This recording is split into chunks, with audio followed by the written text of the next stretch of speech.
Hi and welcome to another battle report. If you watch my last one versus the Beastmen, this is the same list. It's the same day. We just had a quick lunch break and got another game in the same basement. So as you can see, here is my army. I will go through it.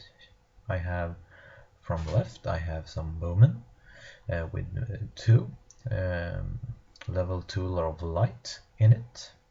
I then have 10 crossbows, then I have 6 skirmisher questing knights, musician champion, then a unit of peg knights with razor standard and full command, actually in rank and file formation. It was a bit of a trouble trying to rank the peg knights up. It was hard to do in skirmish formation. Rank and file is horrible, but you got to do what you gotta do. Then I have a Castellan in the back. I'm pretty afraid of we have some ambushing units that will just show up, so that's why I keep him behind. A Lance of Realm with my Lord BSB in it, and 3 Grey Knights. In front of the Grey Knights I have another Castellan, the Treb, then 5 Aspiring Knights, another Castellan behind my line, 6 skirmisher questing knights, and a trap in the right corner. Well, here is his army. Unfortunately a very blurry picture, but he have to the left a unit of 7 chariots with command. In the force you have casket and a unit of skeletons with a pharaoh in it.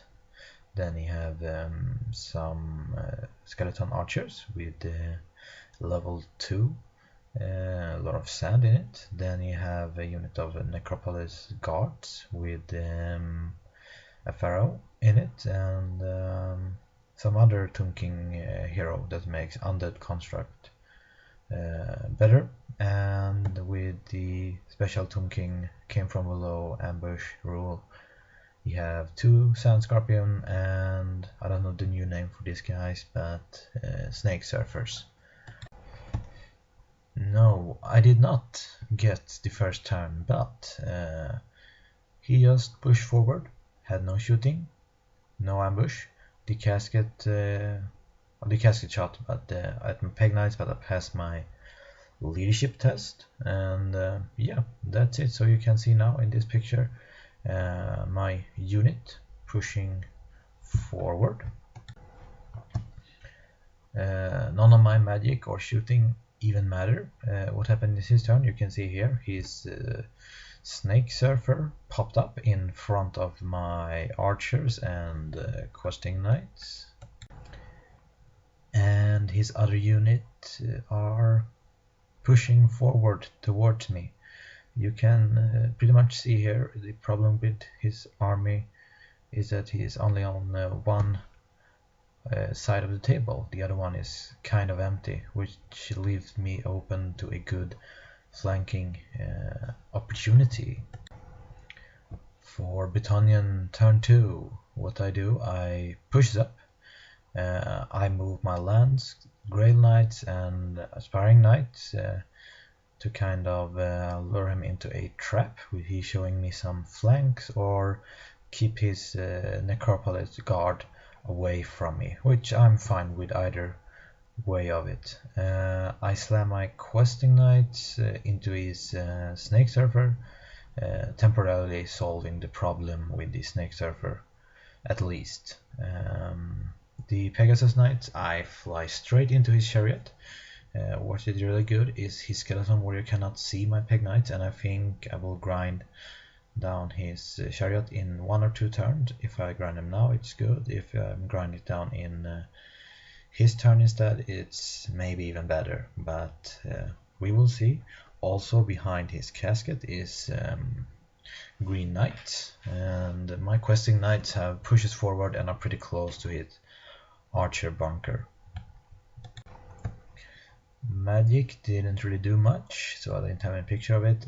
I did actually in shooting phase, my Treb, or one of them at least, did manage to take out his casket, which was very nice. Getting that thing out of the board without doing anything at all. I think I have passed 2 leadership tests on 2 different units. And yeah, and the Peg Knights did manage to kill the Chariot in one go, and I reformed like backwards facing this Snake Surfer, so I will take care of that problem if my Questing Knight cannot handle it. But the Questing Knight is brutal. Double wound against Monster Cav. I actually chose Hellbird because they are Battlemaster, so I could strike first because strength 5 is enough.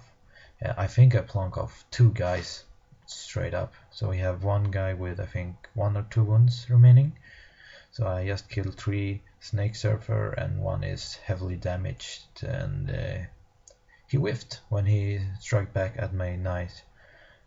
Unfortunately for him, I was actually in a very good spot because I couldn't get in too much. I got in my 3 knights, he only got in 2 of his surfers, and so now I slide it in, so his skeleton warrior behind his hand cannot charge the front of my Questing Knight, so I'm safe with them from counter charge, and I'm very happy because now I pretty much can grind them down with the Questing Knights. So over to the Undying Dynasty, turn 3. 2 new ambushes showed up.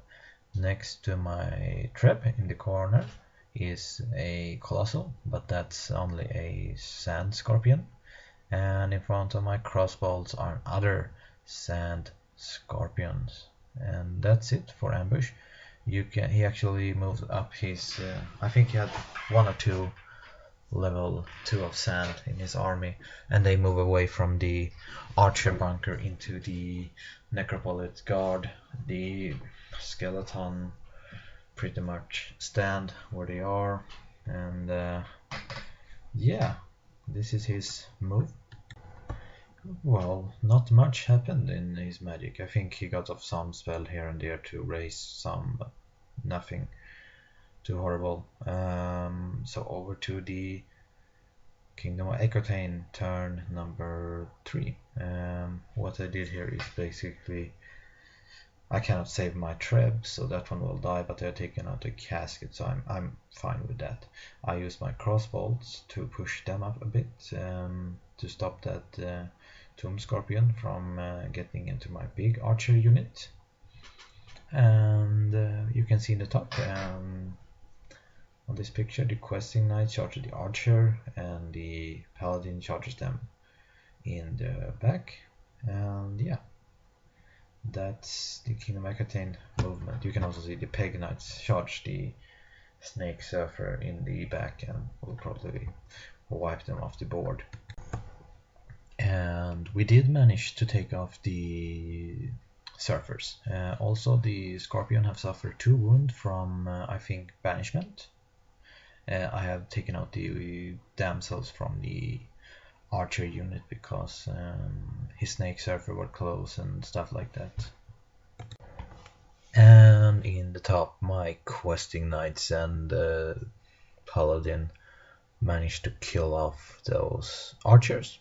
And yeah, you can see here his Necropolis guard have taken some heavy losses from the Treb landing on them, so there are not too many of them remaining.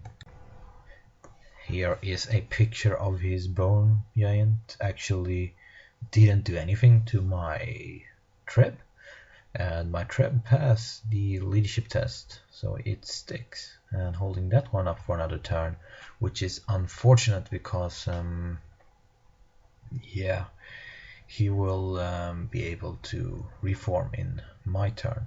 That's not good. And this Sand Scorpion will actually kill off the crossbows and will run off the board. And you can see he pushes up his skeleton, which fighting off the, I think they did kill off the last remaining Questing Knight. I think some picture I'm missing here is Necropolis God charge away at my Farmost Knights Aspiring, which leave this unit of skeleton undefended. And look at this. This is just fucking beautiful. The skeleton are charged in the back with a paladin, in the flank with the questing knights, in the front with 3 grey knights and a realm lance with a lord and a BSB, and in the flank with 6 peg knights. I think this is the reason you want to play Kingdom Equitaine, because this is so beautiful. No word can describe this picture at all. It's just amazing. And well, of course, we slaughtered them to the last guy. His tomb pharaoh guy killed 2 of the realm knights, but nothing more. I think the realm knights actually failed the fear test, but it really didn't matter because of all of the other knights just crushed him. So beautiful. This might look kind of strange how we ended up, but that's because of I had to push everyone an inch away from each other, so the realm knights pushes to the side and pushes back a bit because of the peg knights, and then I could have the center furthermore back, so I could just reform them like that, and the grail knights reformed like you can see them. But I'm not really sure if it was correctly done here. It looked kind of weird, but I think we did it kind of right. But it really didn't matter for the whole game, because his Necropolis Guard are on the other side of the table, and my whole army force are on this side of the table, and we're not gonna engage each other anyway. And basically here you can see my whole line. The whole army I have remaining is in this corner of the field,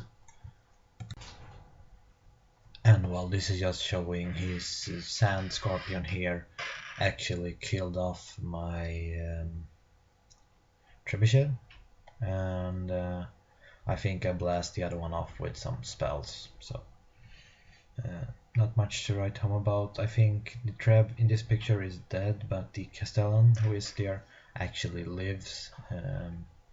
He have his tomb guards, no, not tomb guards, Necropolis guards on that side, living with 2 of his level 2 in it, and the Pharaoh and the other thinking Undying Dynasty hero in it. So that's the game. A very good game. I got some kind of revenge because this is the same player that played Empire of Sonnenstein versus my Sarin Ansund a couple of battle reps ago. So it was kind of nice getting some victory over him.